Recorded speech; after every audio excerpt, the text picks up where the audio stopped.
እሺ እንዴ ምንድነው የሁሉ ነገር? መጣ።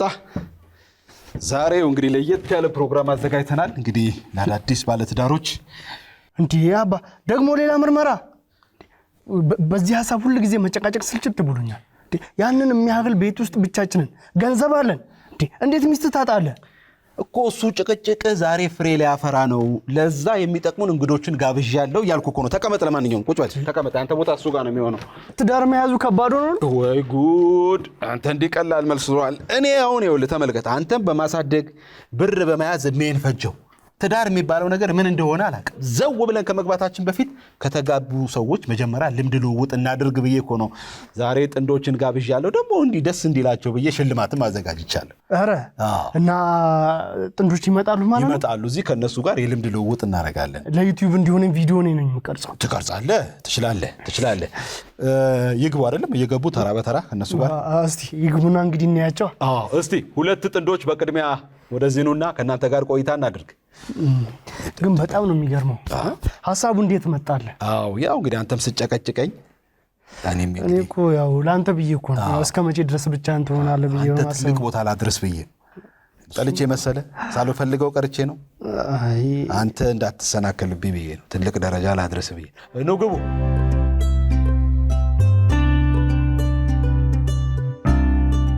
እሺ እንኳን ደህና መጣችሁ። ስለመጣችሁ በጣም ደስ ብሎናል። እንኳን ደህና ቆያችሁን። እኔ ለምራው ለዩቲዩብ እንዲሆን ትችላለህ። ሁላችሁም እንኳን ደህና መጣችሁ። እንኳን ደህና ያው ፕሮግራማችን ያው ስለ ጥንዶች የምናወራበት የምንወያይበት ፕሮግራማችን ነው። ስለዚህ በተዝናኖት ያው እንጨዋወታለን። እሺ እንግዲህ ጥሩ ቆይታ ይኖረናል ብለን እናስባለን። እየተዝናናችሁ ጥያቄዎችን ትመልሳላችሁ። እንግዲህ የተሻለ ውጤት ያመጣው ደግሞ ያው እንደሰማችሁት ይሸልማል። ሽልማት አለ። እንግዲህ ጠንከር ማለት ነው። አለፈልን። በቃ እንኳን መጣ። ደስ ይላል። እኛን የምንበላው እንዴ መጣ። እየተዝናናችሁ እንደ ቤታችሁ ይሰማችሁ። ጠጡ እየጠጣችሁ። እሺ ይሄን ነገር መድኃኒት ግን እየወሰድኩ ነው። ይሁን በጣም ነው የሚያስቀኑት። አያስቀኑም? አባ በላት። መጀመሪያ ተረጋግተህ ተመልከት፣ አዳምጥ። እሺ እየተዝናናችሁ ያው ወደ ጥያቄዎቻችን እንሂድ። እንደው ከእናንተ ልጀምር እስቲ። በትዳር ህይወታችሁ ምን ያህል ደስተኛ ናችሁ? እኛ በትዳራችን በጣም ደስተኛ ነን። በጣም እኛ ደግሞ እጅግ በጣም ደስተኞች ነን። እጅግ በጣም ምን ነው አንተ እጅግን ይረሳት? እጅጋየሁ ነው። የምን እጅጋየሁ? እጅግ በጣም ደስተኛ ነን አትልም ነበር? እጅግን ረስቻት ነው እንጂ እኛም እጅግ በጣም ነው። እሺ አይደለም ይኸውልህ፣ ውድድር አይደለ እንዴ? ነጥብ አትጣል እንዴ? ቆብልጣል። እሺ እየተዝናናችሁ ለሚቀጥለው ጥያቄ ይሄድና እንደው ትውውቃችሁ ምን ይመስል ነበር? እንዴት ተዋወቃችሁ? እስቲ ከእናንተ። ያው የኛ ትውውቅ በጣም ይገርማል። አጋጣሚ ፒያሳ ላይ እኔ ወርቅ ካክስቴ ጋር ልንገዛ ወርቅ ቤት ገብተን ከዛ እሱም ደግሞ ለእናቱ ወርቅ ሊገዛላት መጥቶ ስለ እናቱ ያለውን ፍቅር ሲናገር ሰምቼ በጣም ወደድኩት። አጋጣሚ እሱም ሲያየኝ በጣም ወደደኝና ስልክ ተለዋወጥን፣ መገናኘት ጀመርን። ከዛ ይኸው ተጋባን። የሚገርም ጊዜ ነበረ። እኔ እንኳን ወርቅ ልገዛ አልነበረም እዛ ወርቅ ቤት ዝም ብዬ ሳልፍ ልጠይቅ ነበረ ዋጋውን በካራቱ በግራም ስንት እንደሚ እና በጣም ደስ የሚል ጊዜ። እናንተስ? የኛ የት ነበር ማሪ? ትውውቃችን የኛ እንኳን እንትን ሱቅ ላይ ነበር። ያው እኔ ሱቅ በር ላይ ጫፉ ላይ ቁጭ ብዬ እናት መጣች እቃ ልትገዛ እና ገዝታ ሄደች እና ቤት ደርሳ ረሳች እቃ፣ ሌላ እቃ ማለት ነው። ትዝ አለሽ? ከዛ መጣች። ስትመጣ እሙ አልኳት። ያኔ በጣም ነው ልቧ። ትዝ አለሽ? እሙ አልኳት። ያኔ እሙ ያላልከኝ ገዝቼ እስከወጣ ገንዘብ ላለመክፈል ነው አይደለ? አይደለም እንደዛ። ያው በጣም ነው የሚገርመው የሁለቱም ገጠመኞች። በጣም ደስ ይላል። ተረጋግተህ አዳምጥ። ዝም ብለህ ለውሳኔ አትቸኩል። እሺ እንግዲህ ቀጣዩ ጥያቄ የሚሆነው ምንድነው? ከእናንተ ልጀምር። ከኛ እሺ። አብራችሁ የመኖራችሁ ሚስጥር ምንድን ነው? እሱን እስኪ ማወቅ እንግዲህ ከእናቴ ጋር ፍቅር አይደል? መቻቻል፣ አብሮ መኖር፣ መተሳሰብ እንትን አይደል? እንትንም ብዙ ነገር ብቻ አብሮ ያቻችለናል። እኛ ደግሞ መታቀብ፣ መወሰን አይደለ? መከላከል። እኛም እኮ የመጎችን እኛም እንትን እንላለን። ይሄ መታቀብ ምናምን የለም። መታቀብ ባለትዳሮች ለመታቀብ ምን ያደርጋል? እኔ አብሮ የመኖራችን ሚስጥር ዋናው የሚመስለኝ ድስት ግጣሙን ያጣ። በዛ ላይ ደግሞ የኔ ታጋሽነት ትዳሩን አስቀጠለው፣ ትዳራችንን አስቀጠለው። እንዴ አንቺ ታጋሽ አይደለሽም እያልከኝ ነው? አይደለም። እና ታዲያ ምን ማለት ነው? ይሄ የኔ ታጋሽነት ትዳሩን አስቀጠለው ማለት? አንቺ ሳት ስትሆኝ እኔ ውሃ ሆናለሁ፣ አንቺ ጭድ ስትሆኝ እኔ ምርግት ሆናለሁ፣ አንተም ሳት ስትሆን እኔም ውሃ ሆናለሁ። እንደዛ ነው ናቸው፣ ይተጋገሳሉ። አያቸው እንዴት ደስ እንደሚሉ። አሁን አግባ አላሰኝም። አግባ ሰከን በል እስኪ፣ ተረጋጋ። ይጨርሱ መጨረሱ። ገና ሌሎች ወንዶች እኮ ውጭ አሉ፣ እንሰማለን። ገና አትቸኩል። እሺ ቀጣዩ ጥያቄ ደግሞ ስራችሁ ምንድን ነው? ምንድን ነው የምትሰሩት? እኔ በውጭ ነው በውስጥ ማለት አንተ ባፈለከው ማለት መጥራት አለበት ጥያቄያችሁ ብዬ ነው። አሁን እኔ በውጭ ከሆነ የምሰራው ድርጅት ላይ ተቀጥሬ ነው። በውስጥ ከሆነ ደግሞ የሚስቴ ቅጥረኛ ነኝ። ማለት እንዴት ማለት? ማለትማ ያው ሚስቴ ምግብ የመስራት አለርጂ አለባት እና መተጋገዝ ስራ ቆይቼ መጥቼ እኔ ነኝ ደግሞ። በዚህ አጋጣሚ ግን ማሪ ጧት የሰራህልኝ ፍርፍር በጣም ነው በርበሬና ጨው የበዛው። እንዴ ስንቴ ነው የምነግርህ አስተካክል ብዬ። ታረማለሁ። እኔ እንዴት ነው አሁን አንተ ብታገባ አንተን ወጥ ምናምን መስራት ትችላለህ እንዴ? ገንፎ ማነው ፍርፍር ማፈርፈር። እነሱ ሸኝተን እናወራለን። ጥሩ እየቀጠለ ነው ፕሮግራማችን። እናንተ ምላሽ ደግሞ እንስማ። የኛ ያው በውጭ ነው በውስጥ ነው ማድረገው? በፈለጋችሁት ልክ እንደነሱ ያው እኔ በውጭ አልሰራም። ብዙ ያውቃል። ያው አሁን ላይ ስራ የለኝም። በውስጥም ምግብ አልሰራም። በውስጥም ምንድነው ግን የኔን እናት እንከባከባታለሁ። እንከባከበኛል አይደል? አዎ በጣም ነው እንከባከብ። አሁን አንተ ያንተን እናት ትንከባከባት፣ ማነው ያንተን ሚስት ትንከባከባታለህ? እስቲ ትምህርት እንውሰድና እንወስናለን። አይሻልም? ሰብሰብ አድርገን በየተናጠል ከምናደርገው ሰብሰብ አድርገን ደስ ይላል ቆይታችን። ተጫወት። ያው እንግዲህ የኔ ፍቅር በእርግጥ ውጭ የቤት ምግብ ስለማትወድ ነው። ቅድም ያልከው ምንድነው አለርጂክ አለባት የቤት ምግብና ምንድነው ከውጭ ነው ማመጣላት። ብዙ ጊዜ ከውጭ ግን ምን አደርጋለሁ የቤት ውስጥ ምን እሰራለሁ፣ አልፎ አጸዳለሁ። ቤት በደንብ ነው የምወለውለው ምናምን ጠራርጋለሁ ምናምን ነገር እንደዛ እሰራለሁና በቃ እሷን መንከባከብ ነው የኔ ኃላፊነት። ጽዳት ላይ እንዴት ነው ታጸዳለህ እንደነሱ? መቻ ቆሸሽ የመጀመሪያ። እሺ ጥሩ ቆይታ እያደረግን ነው። በጣም ደስ ብሎናል። ወደ ቀጣይ ጥያቄ እንለፍ። እስቲ እርስ በርስ የምትጠላሉት ባህሪ ካለ እሱ ብትነግሩ ደስ ይላል። ከጥላቸው በፊት እስቲ ፍቅራችሁን ተገላለጹ። የምትወዱትን ነገር እስቲ ምንድን ነው የምትወዱት? እስቲ ፍቅር እንዴት ያው እስቲ ተገላለጹ። እኔ አሁን በጣም ወደው አሁን ለእሷ መጋበዝ ፈልገው አንድ የፍቅር ቆንጆ ሙዚቃ አለ፣ የፍቅር ሙዚቃ አለ። እስቲ እንስማው። እኔ ደስ ይለኛል እሱን ስሰማው፣ እሱ ሙዚቃ ስሰማው። የኔ ጌታ ኧረ አንቺስ ቅሬብኝ፣ ኧረ አንቺስ ቅሬብኝ፣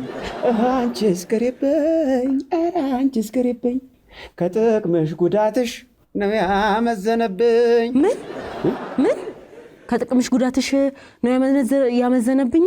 ሙዚቃው እኮ እሺ ልቀይርልሽ? ለፍቅር ልጋብዛት ብለህ እንዳይከፋሽ። አይ እኔ እኮ እንትን ነው ሙዚቃውን ስለምወደውና አንቺ ምን ስለምወድሽ ነው የጋበዝኩሽ። እሺ ልቀይርልሽ? አሁን ቀይረው። እሺ ችግር የለም። ሰላሜን አጣሁ ተጨናነኩኝ፣ ዘንድሮስ አበድኩ። አንተ ይቅር በቃ። ምን ነው ይቅር በቃ ነገርኩህ አይደለ? ይሄ ውድድር ነው። ነጥብ አስጣልክ አይደለ? እቤት እንገናኛታለን። ጠብቅ። አሁን ዝም በል። አላልኩም። የፍቅር ሙዚቃቸው በጣም ደስ ይላል። እስቲ ወደ እናንተ እንምጣ።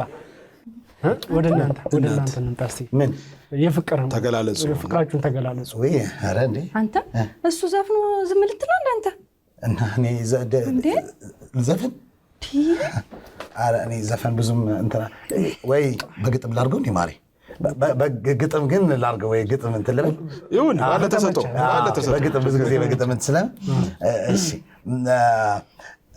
ሮዝ አበባ ላይ ሮዝ ተክያለሁ አንቺን ለማግኘት ስል ግንብ ዘልያለሁ። ውሻ አልነከሰም። ጥሩ ነው። ውሻ አልነበረም። ቆንጆ ግጥም ነው። ሌላም አለኝ። ሌላ ጊዜ ወደ ቀጣይ ጥያቄ ደግሞ እንለፍ። ምንድን ነው እስቲ አሁን አንተ ከእሷ የማትወድላት ባህሪ ምንድን ነው? ከአንዳችሁ የማትወድላት ባህሪ? ወይ ምንም የሚወደው ነገር የለም ማለት የምጠላው ነገር የለም። ማሪ ምን ይጠላል? ከሷ ምንም ሕፃን ልጅን ሲወልዱ ምን ይጠላል ለማለት ያህል ነው። ትዳር መቻቻል ነው። አንቺስ? ድህነቱን ነው የምጠላው። በቃ ድህነቱን ማለት በቃ ድህነቱን ታገሽ ይለኛል። ይሄው ድህነቱ እስካሁን ሊለቀን አልቻለም። ማሪያ 5 ዓመት እኮ ነው። ብዙ ነገሮች ይስተካከላሉ። 5 ዓመት እስኪ ሌላ 5 ዓመት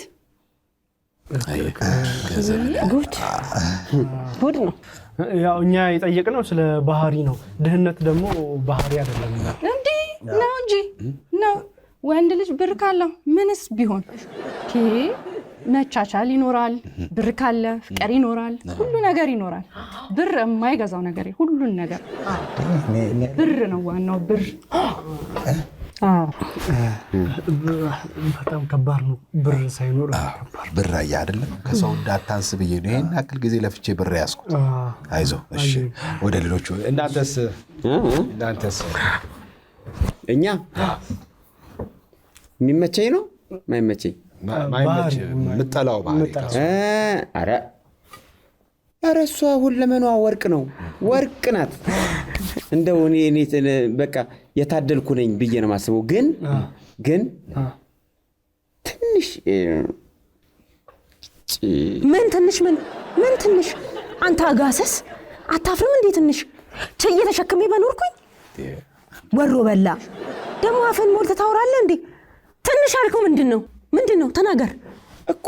እኔ መቼ አስጨረስሽኝ እኮ? አላስጨረስሽኝም እኮ። ጨርሰ ትንሽ ትህትናዋ ይበዛል።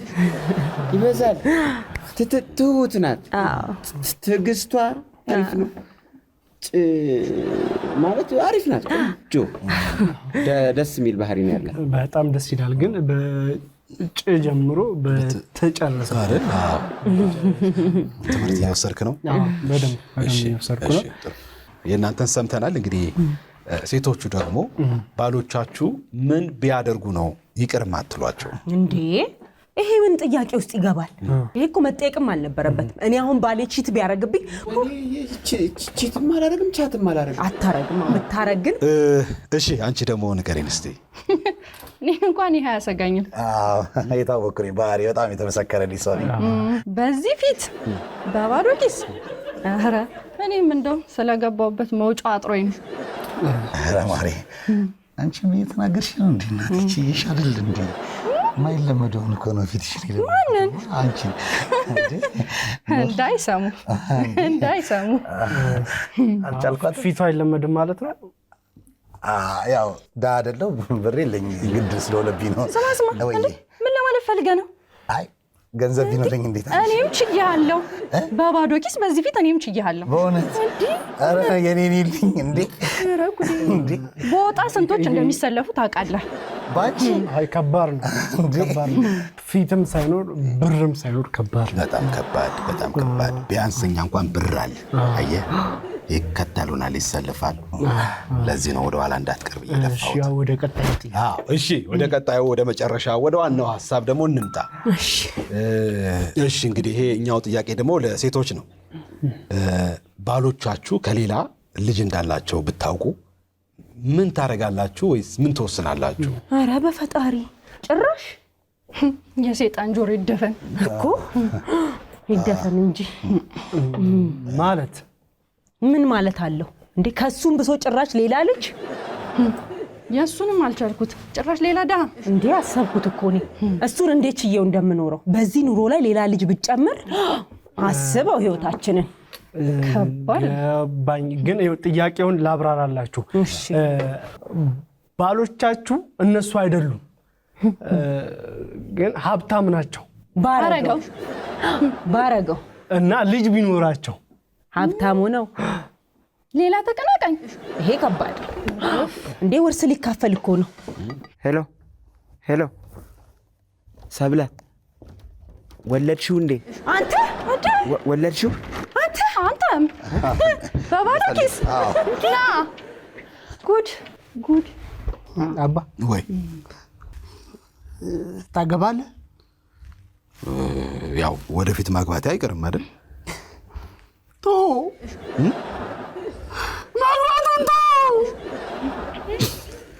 እስከ መጨረሻው ድረስ ከኛ ጋር ስለነበራችሁ እናመሰግናለን። የምናዘጋጃቸውን አዝናኝ ቪዲዮዎች ማየት ከፈለጋችሁ እዚች ጋር ጠቅ ያድርጉ። ሰብስክራይብ የሚለውን ደግሞ እዚህ ጋር ጠቅ ማድረግ እንዳረሱ። በቀጣይ ቪዲዮ እንገናኝ።